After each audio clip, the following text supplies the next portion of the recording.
So hello, everyone, and thank you for joining A4LI for this month's policy discussion. I'm very excited for the conversation we have planned today, and I hope all of you are as well. For those of you who don't know me, I'm Brianna Deutsch, VP of Operations at A4LI. In today's conversation, I'll run a discussion with Irina and Michael Conboy. Irina and Michael are professors at the University of California, Berkeley in the Department of Bioengineering. And today we'll discuss their work at the Conboy lab and how increasing the amount of funding for foundational research will change the longevity field. Irina and Michael, thank you so much for joining us today. Thank you for inviting us. Thanks for inviting. Always great to have you. We're gonna make sure we don't at the same time in the same picture, right? So Yes. keep them guessing. Very original background. Yeah.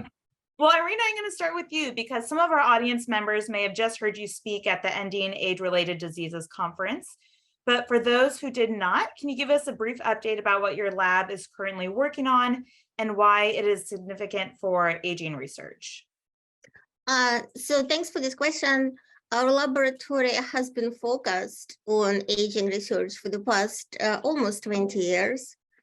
And we started with this finding that if one sutures young and old mice together, which is called hydrochronic parabiosis, young mice become worse off, older, and old mice become younger. So for some reason, everybody jumped into this to this conclusion that it is because young blood is a medicine, even though there was equal possibility that it is the old blood which has age accumulated molecules that become counterproductive. That is the reason that parabiosis works. So in the past few years, we published several papers that demonstrate that aging is not driven by the young blood or young blood factors, neither is rejuvenation. Instead, aging in mice and aging in human is driven by the accumulation of proteins in our plasma. And if one dilutes those proteins without adding anything else, we simply dilute old plasma proteome, that in itself is broadly positive and rejuvenative. So we published several papers in mice that prove this theory. And then most recently, we published we have a paper in press that extrapolates this conclusion to people. So that's what we have been focused on. Anything to add? No? I was there, I saw it. Yes. Okay. Yeah. Great, thank you so much. Well, it's well known in the longevity and aging community that aging researchers receive the equivalent of crumbs in grant funding in comparison to researchers working on specific diseases like Alzheimer's.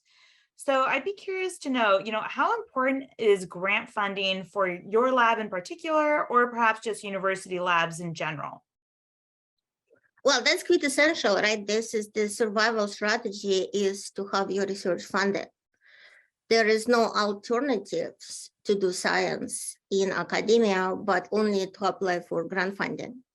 So therefore, it is the policy, or what is that the government, the taxpayers, or perhaps philanthropists decide to fund will determine the outcomes, what type of medicine people will have. So we can have million ideas, and some of these ideas would be groundbreaking and possibly bringing about new medicine, but none of that will come to fruition if there is not research funding for these ideas to move the work forward. None of that. So it is quite essential to survival and to new medicine.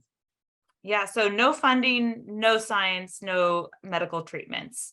Pretty clear. So what exactly then is the process for applying for federal grants?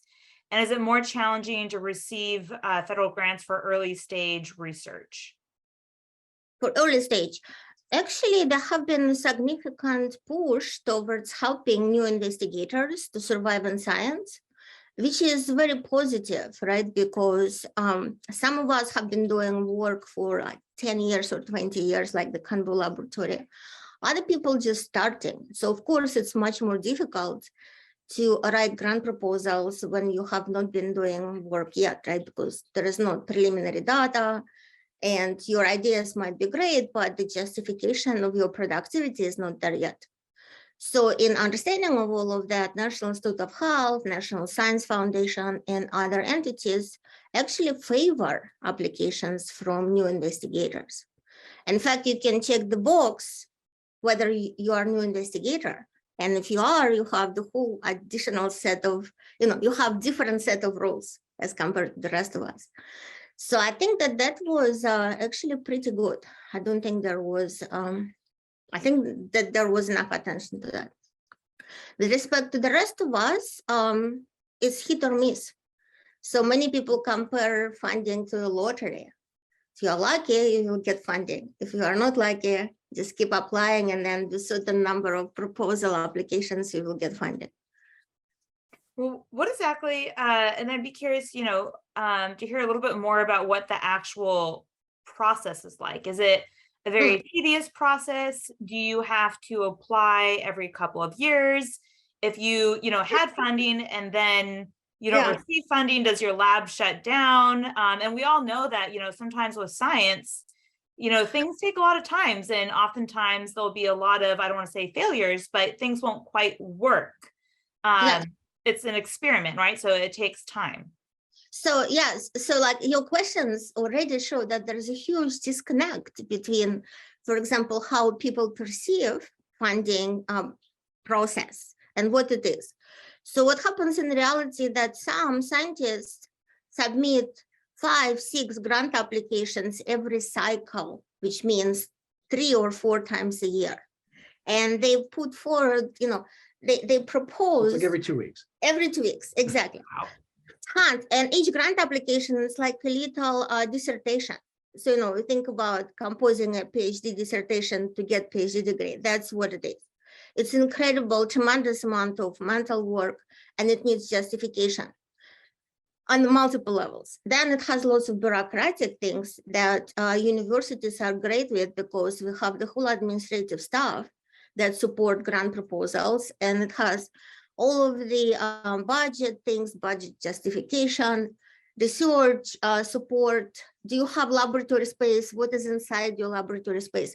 Tons of things which are, they know how to do and they help with. Then there is a huge packet that is submitted to funding organization. Then there is a reviewer panel that they know who you are, but you don't know who they are. At least in some cases, you know the entire panel, but you don't know who exactly reviewed your grant. In other cases, you don't know anything about reviewers. And then there is kind of, this black box approach, when in the end, they tell you, we are sorry to inform you that we decided not to fund your work, or they give you a response of the reviewers with some numerical scoring for your grant application and with some verbal description of your grant application. Quite often those do not match, the quality of the proposal, but there is nothing you can do.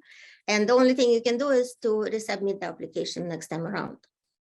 And so everybody has to do it constantly. It's like running on the escalator, which goes down, and you run up on that escalator all the time, because if you stop, then you will be down right away.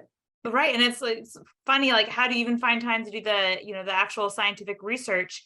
And I wonder, if you're running a business or something, you need to know you're going to have access to funds, or sort of what the future environment will be like, so you can do some long-term planning.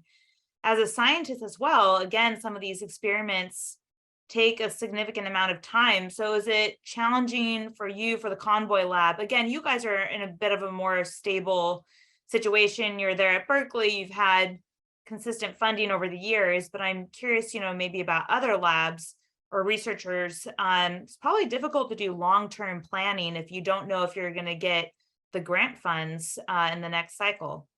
Absolutely. In fact, it is, I would like to repeat this analogy. We are at Berkeley, and yet throughout my whole academic career, I felt that I'm running upward on an escalator that goes down. That's all. So there is really no better analogy to describe it, because there is no reprieve. So I constantly write grant proposals so I can then support working functional laboratory. I'm responsible for postdoctoral students, postdoctoral fellows, graduate students, undergraduate students, project scientists, and for kind of moving the science forward. So the burden is constantly on the professor. My former postdoc, who is a rising star of bioengineering, got her grant, right? But what often happens is that we plan for 5 years of work and we put together a proposal, but then the budget is cut and only give us funding for like 3 or 4 years, and then therefore all our plans go down the drain because now we have to change how do we do science, and of course, none of that is healthy. Additionally, what you propose to do is important, because if you have truly paradigm shifting idea, like for example, we had idea that it is not the young blood that will help you, and young blood is not a medicine, but instead dilution of old blood by itself is therapeutic. There will be many reviewers who you don't know who they are, who would say, yeah, but that goes against the grain. It is not prudent to pursue that. And you might get pushback and no funding simply because the idea is highly innovative, not because there is something wrong with your proposal. And that was recognized by the National Institute of Health and other agencies, is that what they end up funding is less innovative. It is less groundbreaking than they would like to have. And we'll sort of get into the consequences of that in a little bit. And this sort of goes into our next question. I'm curious to know, what are the ripple effects of the lack of federal funds for aging research? For example, does it impact young scientists, and how they decide to focus their studies or their future work? Because again, they sort of have to follow the money trail. I don't know if Mike wants to contribute to that, because he probably is in a better position to assess ripple effects as experimental researcher, where I am, in my office writing grant proposals so people can do research. So would you like to? You can start off if you want, but Yeah. yeah. So the environment as a researcher, as a professor too, is again, as Irina alluded to, is sort of this boom or bust type situation where if you're lucky, you get some funding.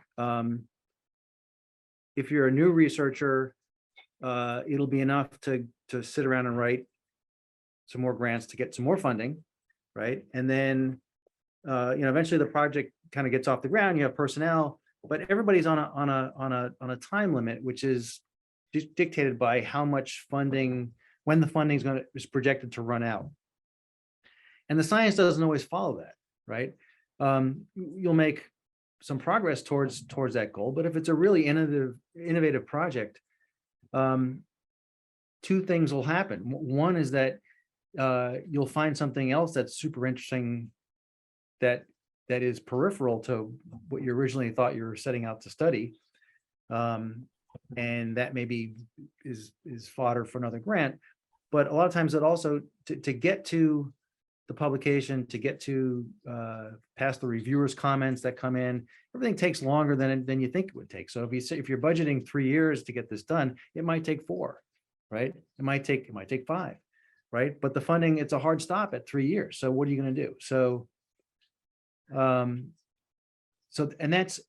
that's discouraging. And then it changes, I think, the mentality of the principal investigator, the PI, the professor, the person that's writing the grants, and to whom the funding is. The funding is given to the university, but to the university gives the funding too.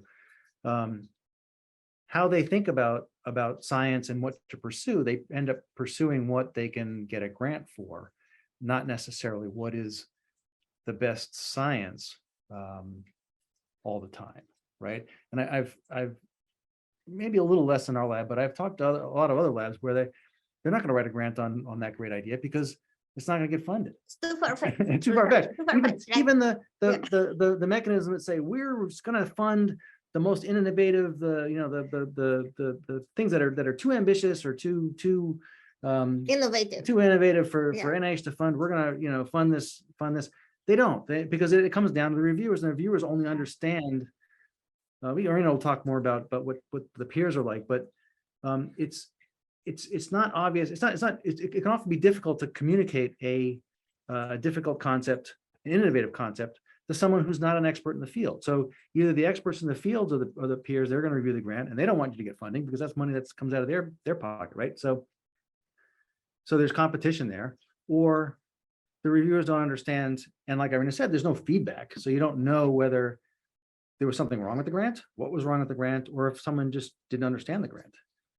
Right. So, yeah. So that gets Yeah. discouraging. And then we've known a lot of professors at the early stage, at the mid stage, and even at the late stage that have just dropped out because they hit a funding desert. They couldn't get the grant to span that amount of time to finish off the projects and write the publication and get the next, use that as ammunition to get the next grant. And they just say, the heck with this. This is a waste of my time. Yes. So before we kind of continue, I want to emphasize for everybody that it is not really a problem, I think, of an NIH policy per se, because the policy is fairly fair. We sign the conflict of interest disclosure that we don't have conflict of interest with reviewing particular grant proposal several times. We get instructions on how to be objective during evaluation of grant proposals. So in my opinion, the problem more is with the total amount of available funds. Yeah. And because the total amount is so minuscule, it's almost non-existent, then there is what you mentioned, there is those ripple effects from very, very little amount to even slight fluctuation in somebody's preference, scientific preference or personal preference, that become deleterious. If there was more funding, if you could fund the best 30 to 40% of the proposals, I think that even the current standing policies of most funding agencies would be just perfect, just because there's not enough.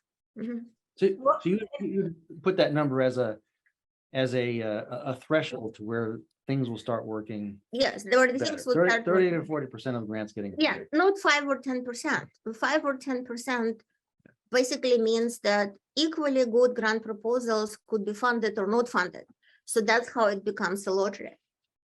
Yeah, and so there's several things there. I mean, one, a lot of, again, experiments sort of take time and things don't work immediately. So again, if you're only funding 5 or 10% of the projects, there's a good chance that a lot of those will fail or will just take an extended amount of time. So you're way better off funding more projects for obvious reasons. But also if, the government isn't funding more innovative projects, that money is not going to come from the private sector, because those projects are they're not going to be commercialized immediately. This is sort of foundational research. So there's not really a commercial interest in funding those. So if the government's not funding them, unless you have some philanthropist who's willing to do it, you're probably not going to get funds anywhere.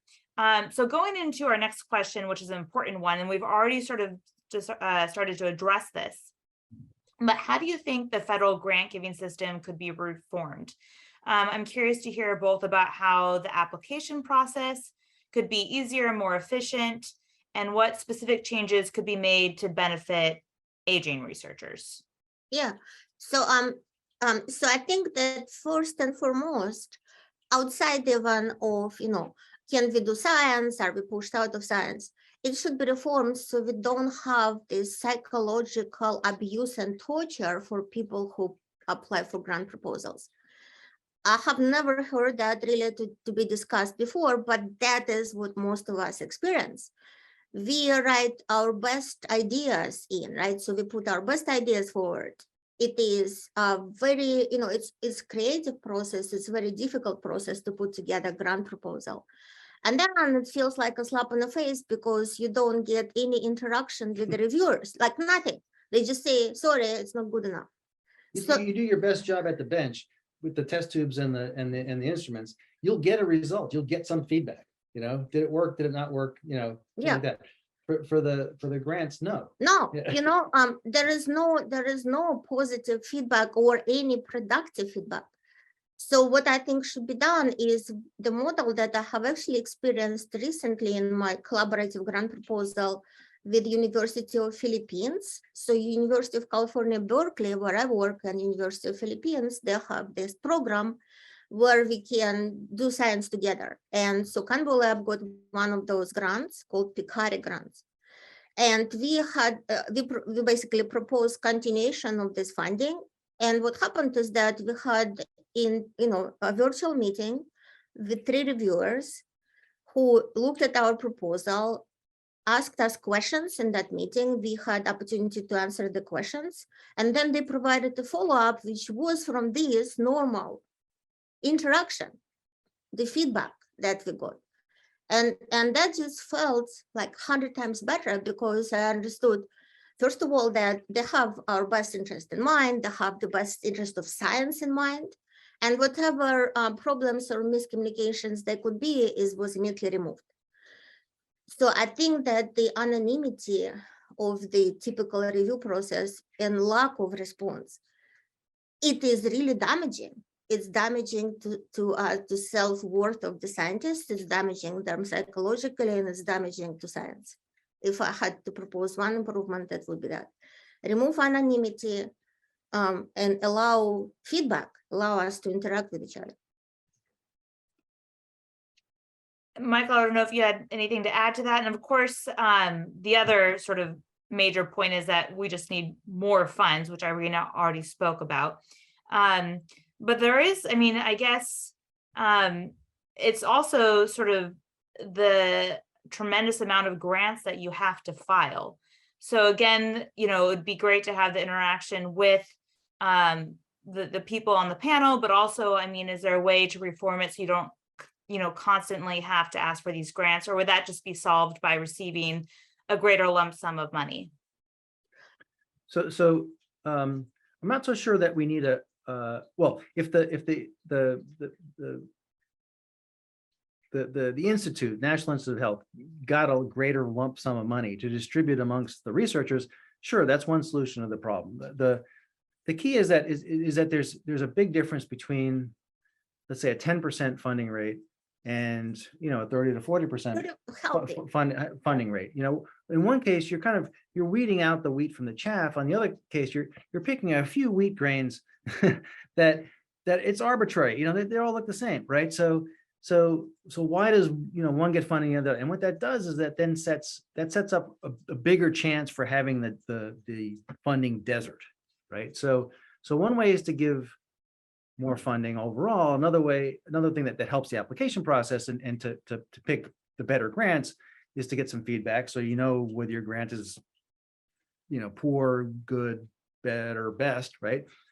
One idea that I've been thinking about for a while and is the idea to sort of hedge your bets, right? So when they say when investing, don't put all your eggs in one basket. Don't put all your money into one thing. You diversify. You have a bunch of different things, right? So instead of taking all the grant money and putting it into just 10 out of 100 grants, what if it was a little more? What if you could spread it out amongst that 30 to 40%, right? Professor Irina mentioned a colleague that got her grant cut, so she didn't get all the money she needed for that grant. But is that better than not getting any money? Exactly. But it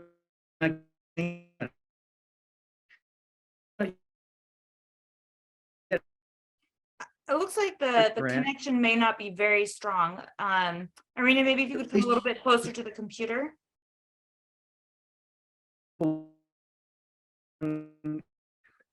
Writing grants, you get some seed money, some experience, and you get in a paper and publish that and tell the world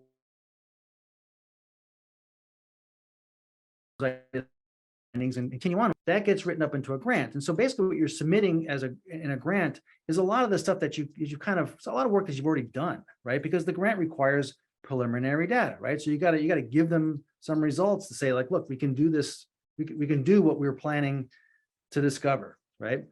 So there's always this time lag between getting the money and then having the results published, which I think from the funding agency's point of view is what they want out of the funding. They want good science, and they want good science to be made public, right? So people can learn from that. So if you get a little bit of money on your next grant site, at least then you can finish up the work that you started before and putter around and get some new ideas to write another grant potentially.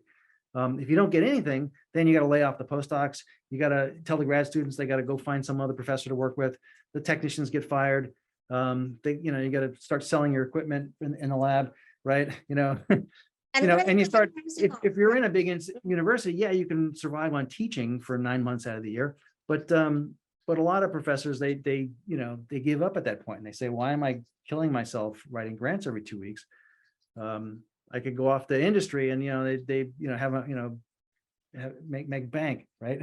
Or retire, right? If they're older, right? So I think thinking of funding, investing in science the same way that you'd invest into your 401k or the economy or whatever, right? Where there's multiple ways that you're investing, and that you don't have to overfund one thing. You could kind of even half underfunding a bunch of things is better than overfunding one thing, right?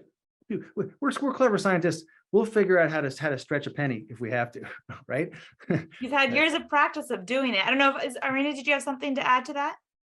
No, I think having some sort of plan B, minimal amount of funding that most laboratories can survive on is critically important. That you start with something, you don't start with zero where you basically lose everything.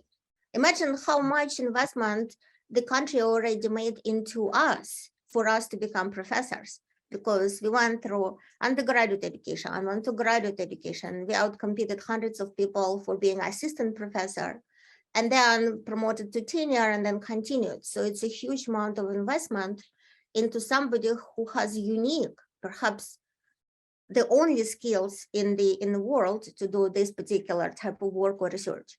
And then all of that goes to zero. So basically you are always on the brink of disaster, which, as I mentioned, is psychologically horrible, particularly without feedback. So if there was certain not zero, so you can do science with 2 people always. But if you then gain more grant funding, then you can expand your laboratory to 10 people in the lab. I think that would be a very good solution, because otherwise brilliant researchers had to quit science early. I have several names, of people who discovered the fundamentals of biomedicine without which my progress would not be possible. And they were pushed out of science because they didn't have funding, which is just I think it's, travesty. It's travesty. Exactly. I was looking for the good word. Yeah. Well, yeah, I mean, it's sort of interesting to think about, especially if you are getting federal grants to go to school, they pay you all the way through school. It's incredibly expensive, hundreds of thousands of dollars.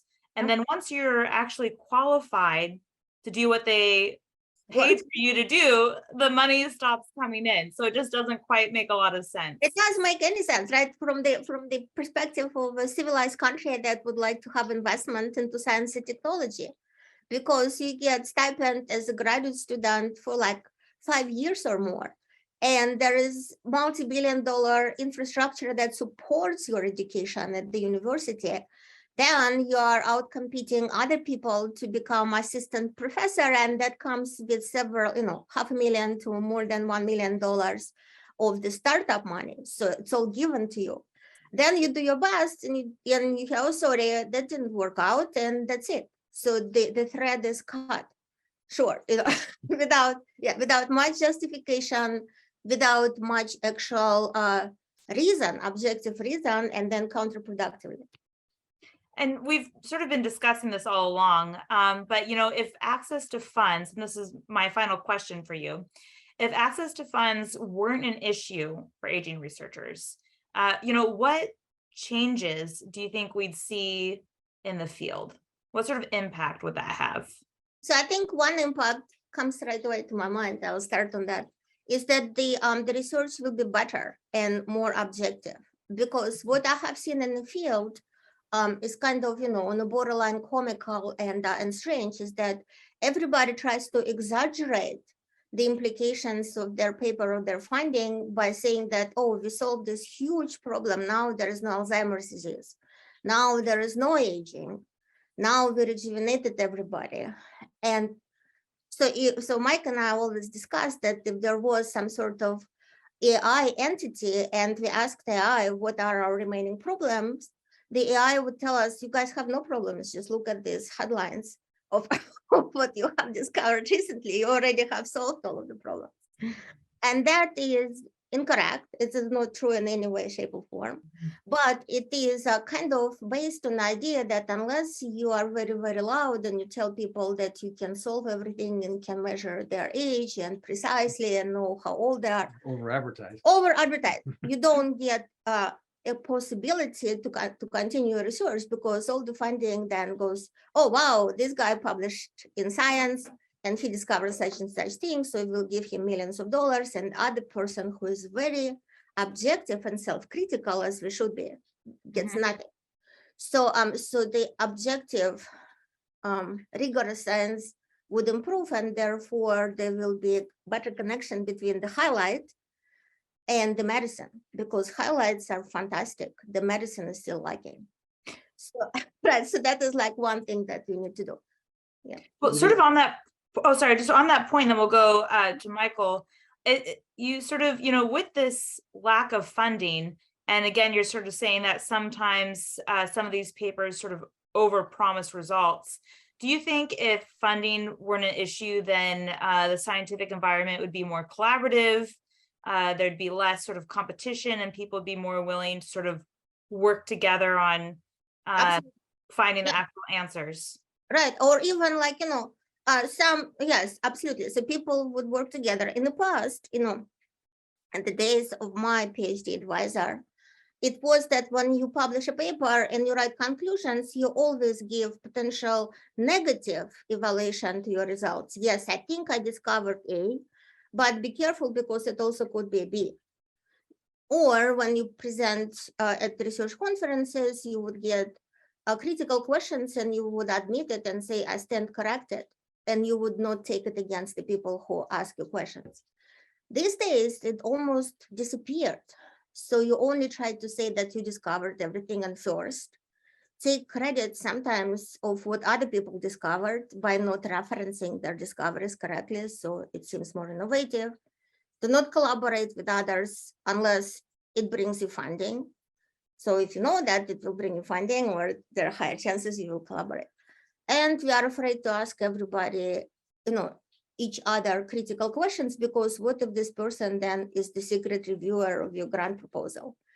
So you, you cannot afford to make an enemy. So I think this is just extraordinarily counterproductive situation for the progress of science. And Michael, I know you had something to say as well. I was going to ask the sort of the exact thing you asked, but I'll take the opportunity to maybe introduce a new, we think on vocabulary, right? So sort of a new term, instead of thinking that there's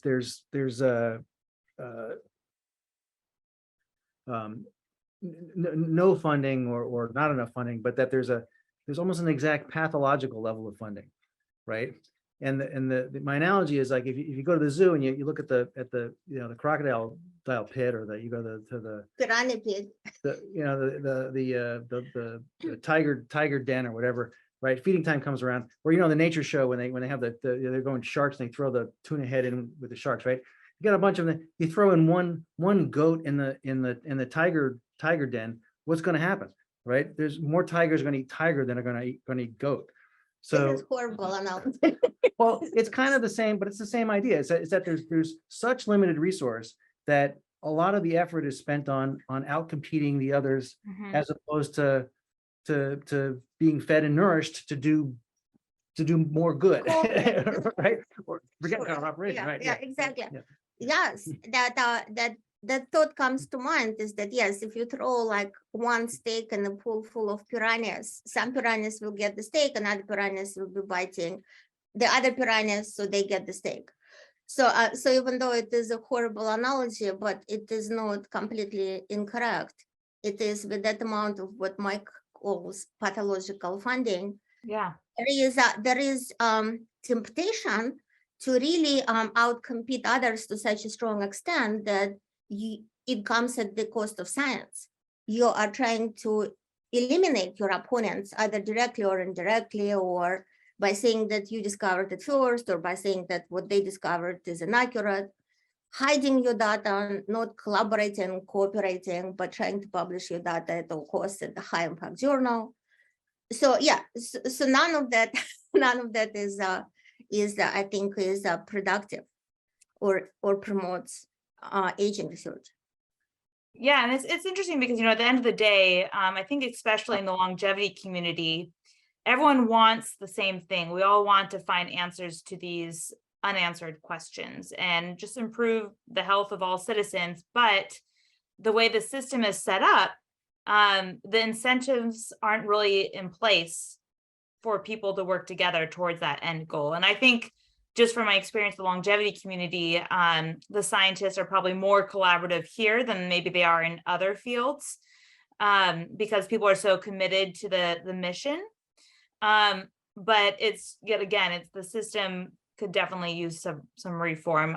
Before we go, is there anything else that we haven't covered today that you would like to say that's sort of on this topic of the importance of grant funding to further science? So I actually want, since it was kind of on a negative, I want to restore a balance a little bit and have a praise for the NIH officials, National Institute of Health, people who run, for example, National Institute of Aging and Division of Aging Biology. They have been huge supporters and good colleagues of mine for a very long time. And I think they have our best interest in mind, and they are extremely helpful.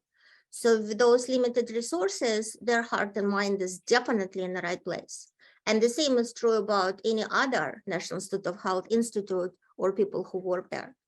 So in my opinion, I would say that they do the best with the cards that they're dealt. So, continuing with these metaphors. And also huge amount of support from University of California, Berkeley that we have been receiving from all of the administration. Because as I mentioned, I focus on the creative scientific part of the proposal, which is a lot already. It's like writing PhD dissertation every 2 weeks. But there is equal 50% or more of other required bureaucratic parts. I don't know if I should call them bureaucratic, just administrative parts.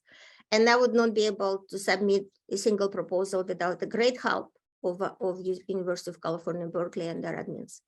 So I just would like to say that there is a lot of positive elements already. So if we simply increase the total amount of funding, in my opinion, that will be a great push forward our community. If they triple the funding to 30% funding rate, do you think you get 3 times more good science, or do you think it'd be more than that? I think it will be a revolutionary jump. It will not be linear, right? If we triple the amount of funding, I think that we start actually having meaningful medicine that does not exist right now for chronic age-associated diseases. That it will not be just that, kind of linearly three times more funding is 3 times more discoveries. No, 3 times more funding could be 3,000 times more discoveries. Well, and then of course you sort of set up the future of the field, because then you're attracting young scientists who might be interested in this topic, or maybe they don't even know about it, but they know that there's available funds in this area of research. So it's a good career path for them. Michael, is there anything else that you wanted to say? No, that was it. Just, well, great. I know you don't really have a summer break because you're working all year round, but enjoy your final day before you begin teaching classes. Your students are so lucky to have the both of you. And again, thank you as always for joining, and thank you everyone else for joining. And I hope everyone joins for next month's policy discussion, and enjoy the rest of your day wherever you are. Bye-bye. all right. Bye.